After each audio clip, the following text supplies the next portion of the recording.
السلام عليكم طلاب الصف الأول ابتدائي. مادتنا لهذا اليوم القرآن الكريم والتربية الإسلامية.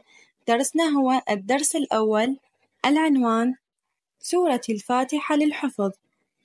يلا نبدي بسم الله. أعوذ بالله من الشيطان الرجيم. بسم الله الرحمن الرحيم.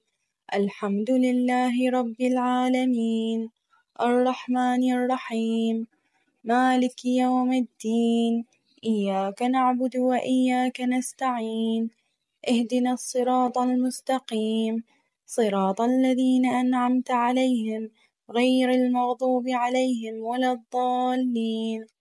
صدق الله العلي العظيم. وهسه طلاب هعيدها مرة ثانية وأريد تقرون وياي. أعوذ بالله من الشيطان الرجيم. بسم الله الرحمن الرحيم.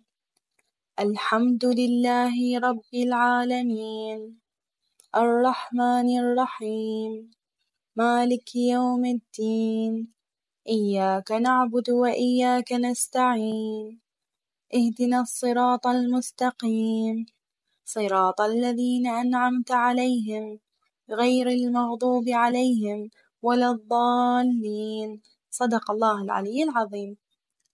لهنا يكون خلص درسنا لهذا اليوم. ألتقيكم في درس جديد إن شاء الله. مع السلامة.